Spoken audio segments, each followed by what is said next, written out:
Hi students, welcome to Muppadai Training Academy. இன்றைக்கி நம்ம SI அல்டிமேட்டில் அடுத்த சீரியஸில் சோசியல் பார்க்க போகிறோம். ஓகேங்களா? இன்றைக்கி வந்து வரலாற்று கேள்விகள் கொஞ்சம் கம்மியாக தான் இருக்கும். ஓகேங்களா? ஜாகிரஃபியும் எக்கனாமிக்ஸ் பாலிட்டி இருக்கும். சரியா? ரைட்.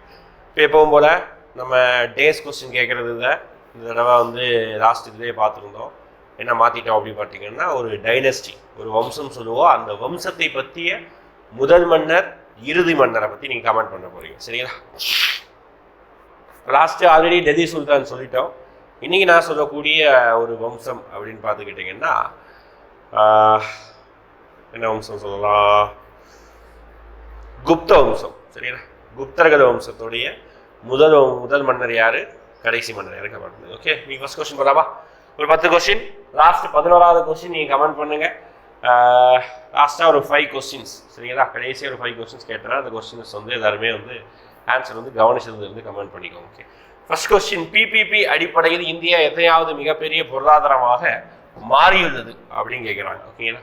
ஃபஸ்ட் இந்த பிபிபி அப்படின்னா என்ன மீனிங் தெரிஞ்சுக்கணும், ஃபுல் ஃபார்மும் தெரிஞ்சுக்கணும், மீனிங்கும் தெரிஞ்சுக்கணும். ஓகேங்களா? பர்ச்சேசிங் பவர் பேரிட்டி அப்படின்னு சொல்லுவாங்க. ஓகேங்களா? பர்ச்சேசிங் பவர் பேரிட்டி அப்படின்னு சொல்லுவாங்க. ஓகேங்களா? அதுதான் இந்த 3 பி. ஓகேங்களா?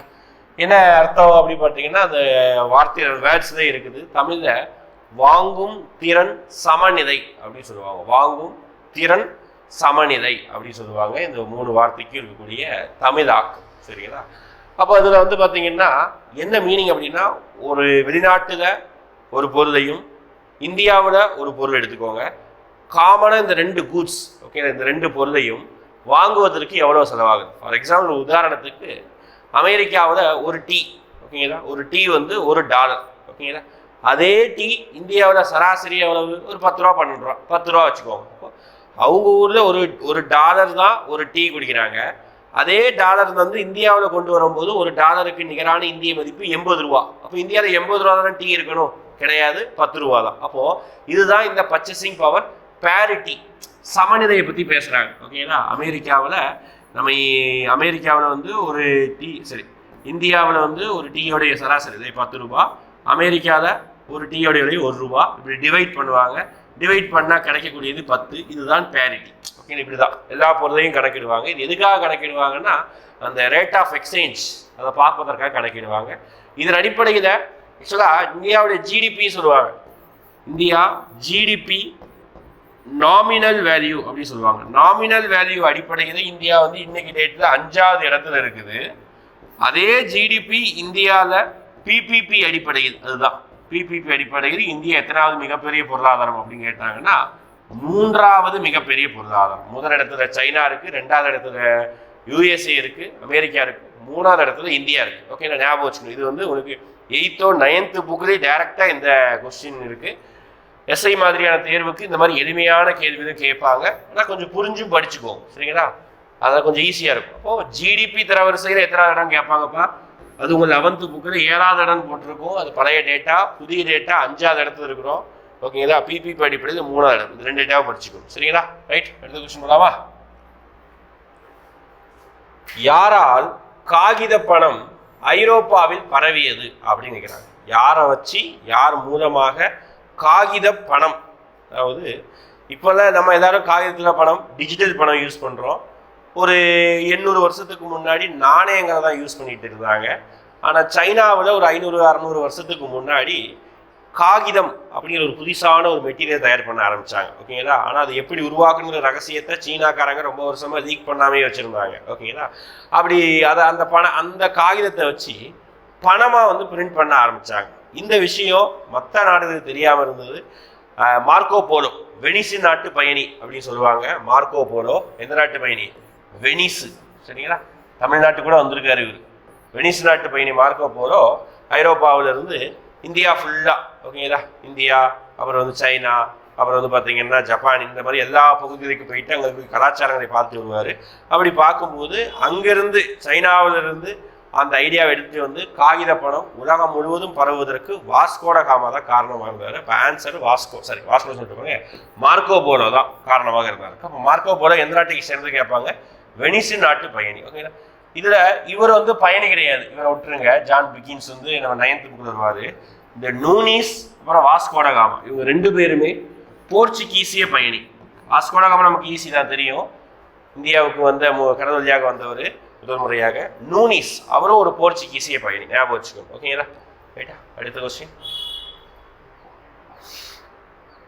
ஹரப்பாவில் உள்ள கருவிகள் எதனால் செய்யப்பட்டது அப்படின்னு கேட்குறாங்க. ஓகேங்களா, ஹரப்பாவில் உள்ள கருவிகள் எதனால் செய்யப்பட்டது. அப்போ சிம்பிளா நமக்கு தெரிஞ்ச விஷயம் ஞாபகம் வச்சுக்கோங்க. ஹரப்பாவில் நிறைய உலோகங்கள் யூஸ் பண்ணியிருக்காங்க. தங்கம் யூஸ் பண்ணியிருக்காங்க, வெள்ளி யூஸ் பண்ணியிருக்காங்க, வெங்கலம் யூஸ் பண்ணியிருக்காங்க, செம்பு யூஸ் பண்ணியிருக்காங்க, சீடைட் அப்படி சொல்லுவாங்க, களிமண்ணாலான உலோகங்கள், களிமண்ணாலான பொருட்களை யூஸ் பண்ணியிருக்காங்க. நிறைய பொருட்கள், நிறைய வகை பொருட்கள் யூஸ் பண்ணியிருக்காங்க.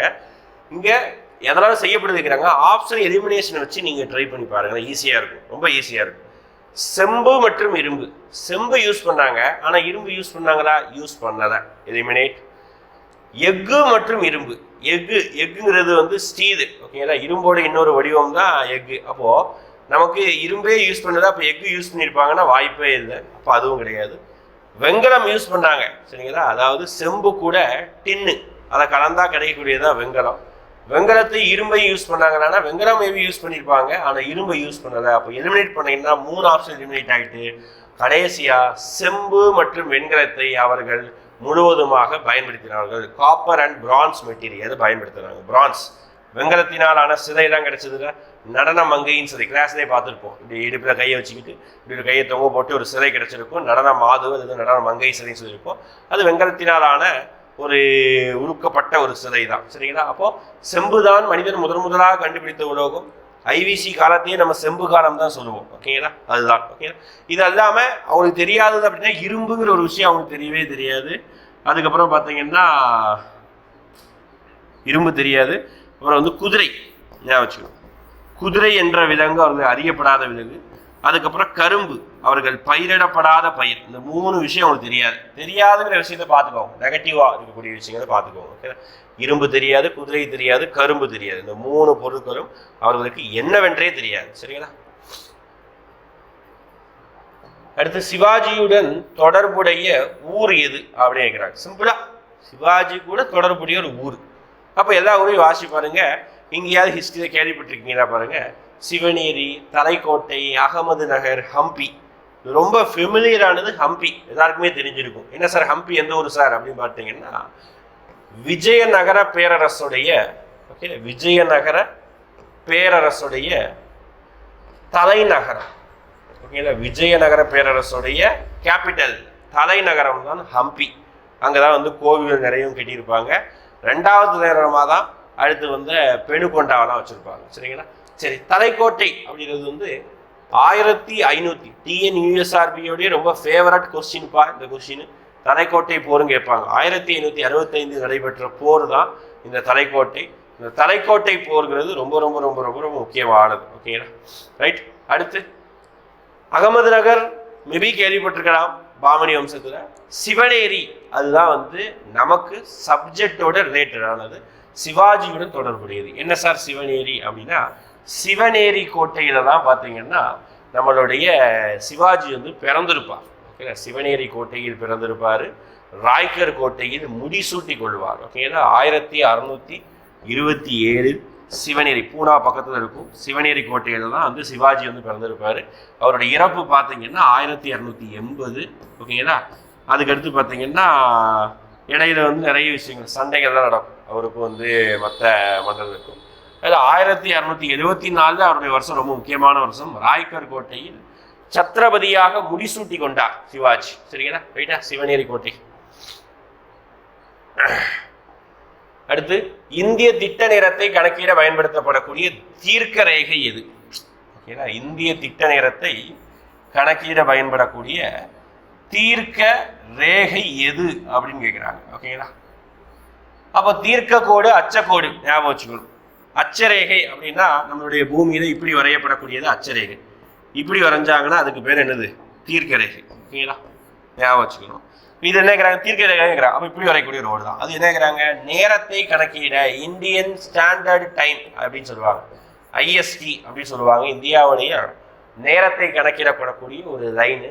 அந்த லைனை வச்சு தான் நம்ம என்ன செய்கிறோம் அப்படின்னு பார்த்தீங்கன்னா நேரத்தை இந்தியாவில் கணக்கிடுறாங்க. சரிங்களா?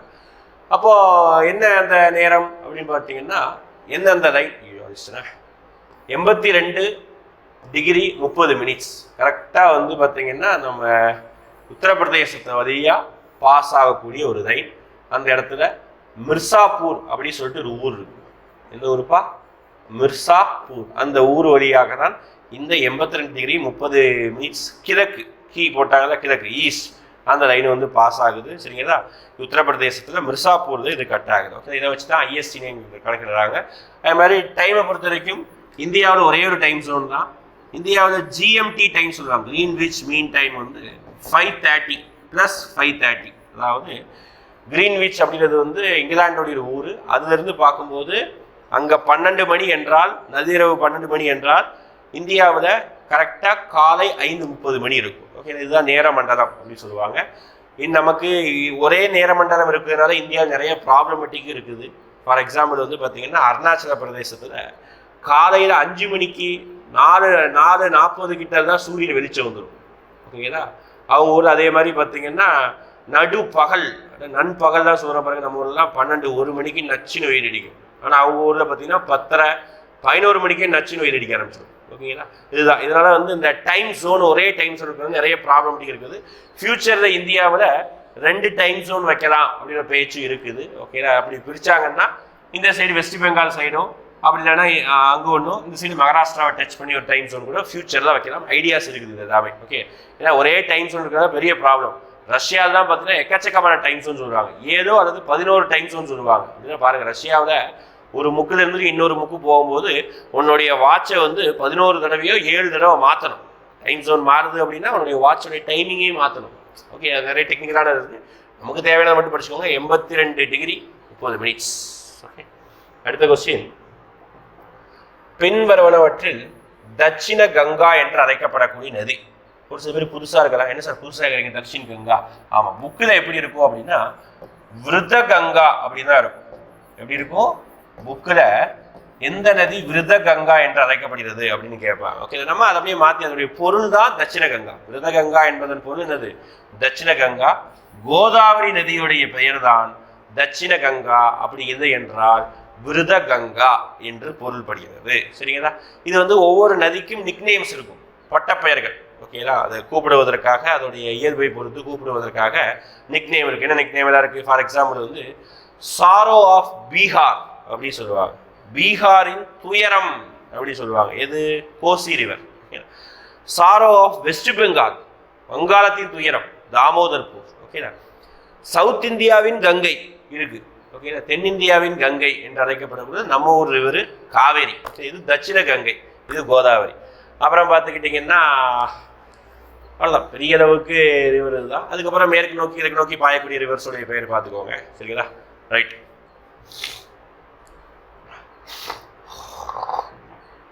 அடுத்து கொஸ்டின் பாருங்க. கொஸ்டினே பெருசு. ஓகேங்களா? வாசிய பொருள் பார்க்கணும். கொஸ்டின்லேயே இன்னொரு கொஸ்டின்ஸ் இருக்குது. திட்டக்குழுவிற்கு மாற்றாக ஜனவரி 1, 2015 அவங்களே சொல்லிட்டாங்க, அன்று கொண்டு வரப்பட்ட நிதி ஆயோக் அப்போதைய துணைத் தலைவர் யார்? ஓகேங்களா? அன்னைக்கு கொண்டு வரும்போது அதோடைய துணைத் தலைவர் யாரு? சரியா? அப்போ அவங்களே சொல்லிட்டாங்க, நிதி ஆயோக்கிற அமைப்பு வந்து யாருக்கு மாற்றாக, எதுக்கு மாற்றாக? Planning commission. கிட்டத்தட்ட 65 வருட பழமையான அமைப்பு தான் 1950 மார்ச் மாதம் கொண்டு வரப்பட்ட திட்டக்குழுவுக்கு மாற்றாக கொண்டு வரப்பட்டது தான் 2015 நிதி ஆயோக். இதுல நிதி ஆயோக், இந்த நிதி அப்படிங்கிற விஷயத்துக்கு ஃபுல் ஃபார்ம் கேட்பாங்க. ஓகேங்களா? நிதி அப்படிங்கிற விஷயத்துக்கு என்ன கேட்பாங்க? ஃபுல் ஃபார்ம் கேட்பாங்க. National institution for transforming India. ஓகேங்களா? அதாவது இந்தியாவை வந்து மாற்றத்துக்கு கொண்டு போறதுக்கான ஒரு அமைப்பு தான் நிதி ஆயோக். ஆயோக் என்றால் அமைப்பு என்று பெயர். அப்போ அதோடைய அமைப்பு பார்க்கும்போது ஒரு தலைவர் இருப்பார், அப்புறம் ஒரு துணை தலைவர் இருப்பார், அப்புறம் வந்து ஒரு செயலாளர் இருப்பார். ஓகேங்களா? யார்? செயலாளர் தான் இருப்பாங்க. ஓகே, தலைவரை பொறுத்த வரைக்கும் பிரைம் மினிஸ்டர் தான் நிதி ஆயோக்குடைய தலைவர். இதெல்லாம் வந்து போன தடவை எஸ்ஐயில் கேட்ட கொஸ்டின். சரிங்களா? துணைத் தலைவரை பொறுத்த வரைக்கும் பார்த்துக்கிட்டிங்கன்னா யாராக இருப்பாங்க அப்படின்னு பார்த்தீங்கன்னா ஒரு பிரதமரால் நியமிக்கப்படக்கூடிய ஒரு நபராக இருப்பார். அன்னைக்கு டேட்டு துணைத் தலைவர் யாராக இருப்பாங்க அப்படின்னா அரவிந்த் பணக்காரியா. அவர் தான் நிதி ஆயோக்குடைய முதல் அன்னைக்கு டேட்டில் இருந்த துணைத் தலைவர். இன்னைக்கு நிறைய பேர் மாறிட்டாங்க. இன்னைக்கு பார்த்துக்கிட்டிங்கன்னா சுமன் பெரின்னு நினைக்கிறேன். ஓகேங்களா, அவங்கெல்லாம் வந்து சிஓவா ஒரு ரெண்டு மூணு பேர் மாறிட்டாங்க இன்னைக்கு டேட்டில். சுமன் பெரி தான். ஓகேங்களா, அவர் தான் இருக்கிறாரு. அடுத்த கொஸ்டின், இந்தியாவில் பிரதமரை நியமனம் செய்பவர் யார்? அதாவது இப்போதான் எலெக்ஷன் முடிஞ்சது, இந்த மாதிரி கொஸ்டின் எக்ஸ்பெக்ட் பண்ணலாம். இந்தியாவில் பிரைம் மினிஸ்டரை அப்பாயிண்ட் பண்ணுறது யார் அப்படின்னு கேட்பாங்க. யார் அப்பாயிண்ட் பண்ணுவாங்கன்னா, இந்தியாவில் உச்சபட்ச பதவியில் இருக்கக்கூடிய குடியரசுத் தலைவர் தான் அப்பாயிண்ட் பண்ணுவார். ஞாபகம் வச்சு, குடியரசுத் தலைவர் தான் முக்கியமான கான்ஸ்டிடியூஷனல் போஸ்ட் எல்லாத்தையும் என்ன பண்ணுவார்னா நியமனம் பண்ணுவார். இந்த ஆர்டிக்கல், இந்த பிரதமர் குடியரசுத் தலைவர் தான் பிரதமரை நியமனம் செய்கிறார், இதை சொல்லக்கூடிய ஆர்டிகல்ஸ் என்ன கேட்பாங்க? ஆர்டிக்கல் 75. இது சொல்லக்கூடிய ஆர்டிக்கல் என்ன? ஆர்டிக்கல் 75. ஓகேங்களா, இது இல்லாம ஆர்டிக்கல் 74 இருக்குது.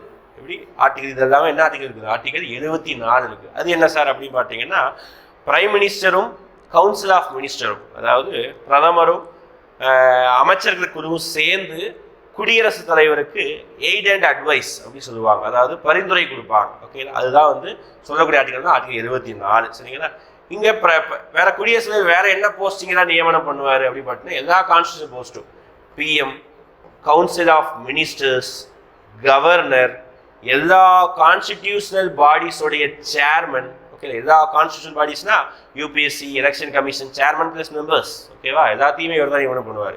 AgI, attorney general of India, கேக், ஓகே, இந்த மாதிரி பெரிய பெரிய பதவி இருக்கக்கூடிய எல்லாத்துக்குமே இவர் தான் வந்து குடியரசுத் தலைவர் தான் நியமனம் பண்ணுவார். சரிங்களா, ரைட்.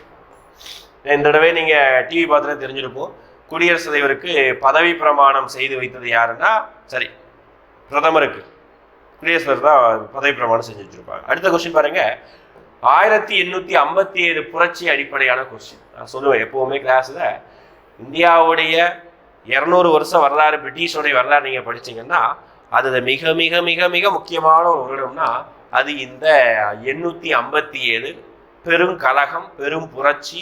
ஓகே, ரிவோல்ட் அப்படின்னா இந்தியாவில் நடந்த முதல் சுதந்திர போர்.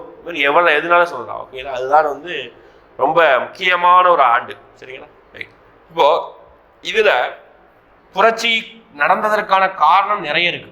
மக்களுக்கு காரணம், விவசாயத்துக்கு காரணம், ராணுவ வீரர்களுக்கு காரணம், மன்னர்களுக்கு காரணம், நிறைய காரணம் இருக்கு. அப்ப இங்க நிறைய பகுதிகள்ல சண்டை போட்டாங்க. இந்த மாதிரி ஊர்கள்ல லக்னோ, கான்பூர், பீகார், பிரைலி, டெல்லி, அப்புறம் ஜான்சி பகுதி, இந்த மாதிரி நிறைய பகுதிகளில் சண்டை போட்டாங்க. அந்த பகுதியில் யார் ஃபைட் பண்ணாங்க, இந்தியாவில் யார் ஃபைட் பண்ணாங்க, அந்த பகுதிகளில் கலகத்தை ஒடுக்கிய பிரிட்டிஷ் அதிகாரி யார், இதை படிக்கணும். ஓகேங்களா, இதை எளிமையாக படிக்கிறதுக்கு உங்களுக்கு 8ஆம் கிளாஸ் புத்தகத்திலேயே, ஓகே, 8th புத்தகத்திலேயே ஒரு பாக்ஸ் கொடுத்துருப்பாங்க. அந்த பாக்ஸ் தான் அப்படியே நான் கட் பண்ணி வச்சிருக்கேன். இதை பார்த்தீங்கன்னாலே முடிஞ்சு போச்சு. இந்த மாதிரி கொஸ்டின்ஸ் எக்ஸ்பெக்டட் கொஸ்டின்ப்பா. ஓகே, இதெல்லாம் கேள்வி கேட்கக்கூடிய ஒரு கொஸ்டின்ஸ். இந்த பாக்ஸை படிச்சுனா முடிஞ்சு போச்சு. மொத்தம் 6 ஊர் இருக்குமா? 1 2 3 4 5 6, உள்ளுக்குள்ளே ஒன்று இருக்குது 7. மொத்தம் 7 ஊர். 7 ஊரில் யார் இந்திய தலைவர் சண்டை போட்டது, 7 ஊரில் கழகத்தை ஒடுக்குறது யார், முடிஞ்சு போச்சு. அதை படித்தா முடிஞ்சு. 8ஆம் புத்தகத்தில் இருக்குது. இதை நான் எங்கேருந்து எடுத்தேன் அப்படின்னா, நம்மளுடைய முப்படையுடைய எஸ்சிஆர்டி புத்தகம். முப்படை கூட என்ன மொழி வெளியிட்டிருக்காங்க, எஸ்சிஆர்டி அப்படின்னு சொல்லிட்டு புத்தகம் வெளியிட்டிருக்காங்க. அப்படின்னா என்ன அப்படின்னு பார்த்தீங்கன்னா, ஸ்கூல் புக்ஸை அப்படியே வந்து, ஓகேங்களா, டாபிக் வைஸ் ஸ்கூல் புக்ஸை அப்படியே வந்து ஒரு சேஞ்சஸ் இல்லாமல் அப்படியே புக்கை வந்து நாங்கள் டாபிக் வரலாறு எடுத்துக்கிட்டிங்கன்னா, வரலாறுடைய சிந்து சமவெளி நாடகத்திலிருந்து குப்தர்கள், டெல்லி சுல்தான், அப்புறம் வந்து ஐரோப்பிய வருகை, எல்லா டாப்பிக்கும் கொஸ்டின் எடுத்து தான் கேட்பாங்க. எல்லாத்தையுமே நீங்கள் தேடி படிக்கணும். அந்த வரலாறு புத்தகத்தை மட்டும் படித்தா போதும். மெட்டீரியலாக படிப்பதற்கு பதிலாக நீங்கள் ஸ்கூல் புக்கே டேரெக்டாக படித்த மாதிரி இருக்கும், ஃபீல் இருக்கும். அதனால தான். சரிங்களா, அப்போ அதுதான் இந்த டேபிள். ஓகேங்களா, இந்த டேபிளை பொறுத்த வரைக்கும் பார்த்தீங்கன்னா இந்த புத்தகம் தான் எடுத்திருக்கேன். டெல்லியில் 2ஆம் பகதூர் ஷா, அடக்கியது ஜான் நிக்கல்சன், லக்னோ பேகம் ஹஸ்ரத் மகால், கான்பூர் நானா சாஹிப், ஜான்சியில் லட்சுமி பாய், குவாலியர் தாந்தியா தோப்பு, பிரைலி கான் அப்துல் காஃபர் கான், பீகார்ல கன்வர் சிங். இதை வச்சு பார்க்கும்போது மேட்ச் பண்ணலாமா? பேகம் ஹஸ்ரத் மகால் வந்து லக்னோ, கன்வர் சிங் இப்போதான் பார்த்தோம் பீகார், கான் பகதூர் வந்து பிரைலி, நானா சாஹிப் கான்பூர். மேட்ச் பண்ணும்போது 4-3-1-2 4-3-1-2 4-3-1-2 ஆப்ஷன் சி. முடிஞ்சு போச்சா? இதே மாதிரி யார் கழகத்தை ஒடுக்குனாங்க? John Nicholson, Henry Lawrence, Colin Campbell, அப்புறம் வந்து general Hugh Rose, Colin Campbell, William Taylor. ஓகேவா, இவ்வளோ பேர் படிக்கணும், ஞாபகம் வச்சுக்கோங்க. லாஸ்ட் ஃபைனல் கொஸ்டின், 1858ஆம் ஆண்டு விக்டோரியா மகாராணி பேரறிக்கை, அதாவது இப்பதான் சொன்ன அந்த டாபிக் ரிலேட்டட் தான். 1857 புரட்சி நடக்குது. புரட்சி நடக்க ஆரம்பிக்கிறது மார்ச் மாதம் நடக்க ஆரம்பிக்கும். மங்கள் பாண்டே தான் ஃபர்ஸ்ட் தூண்டி ஸ்டார்ட் பண்ணி விடுவார். அப்படியே மார்ச் மாதத்தில் ஆரம்பித்து மீரட்டு அந்த பகுதிகளுக்கெல்லாம் மே மாதத்தில் போகும். மே ஜூனில் பீக்குக்கு போகும். அதாவது நம்ம இந்தியர்கள் தான் வெற்றி பாதை நோக்கி போகிற அளவுக்கு பீக் பாயிண்ட்டுக்கு அந்த புரட்சி போகும். ஆனால் ஆங்கிலேயர்களுடைய அடக்குதலுக்கு நம்ம ஈடாக முடியலை.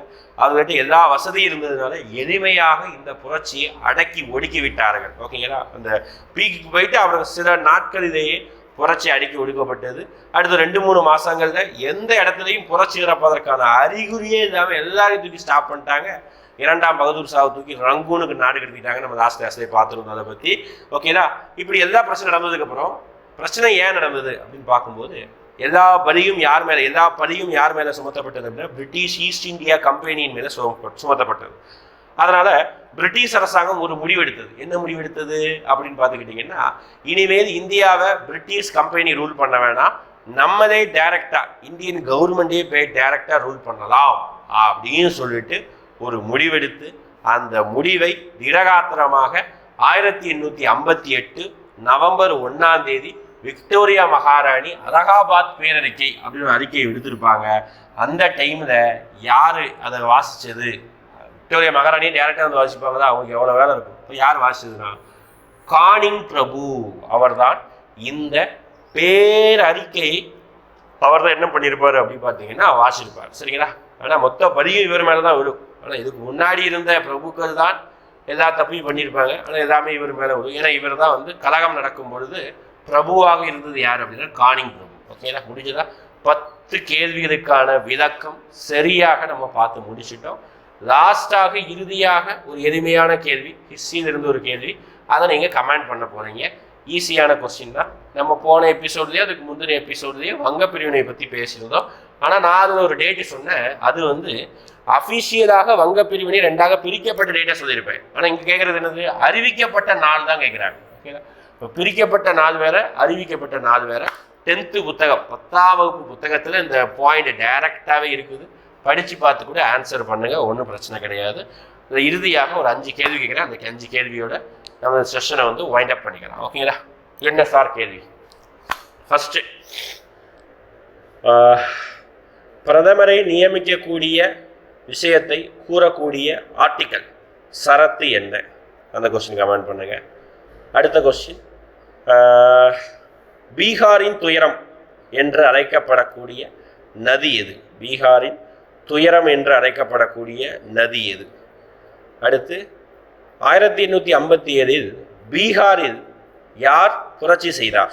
ஓகேங்களா? எந்த இந்திய தலைவர் புரட்சி செய்தார்? அதை கமெண்ட் பண்ணுங்க. அடுத்து,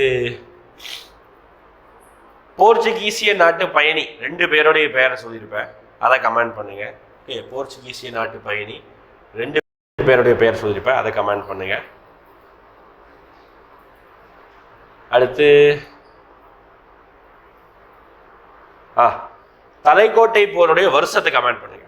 டிஎன்யூஎஸ்ஆருடைய ஃபேமஸ் கொஸ்டின், தலைக்கோட்டை போருடைய வருஷத்தை கமெண்ட் பண்ணுங்க. அடுத்த எஸ்ஐ அல்டிமேட்டில் வந்து சந்திக்கிறேன். தேங்க்யூ.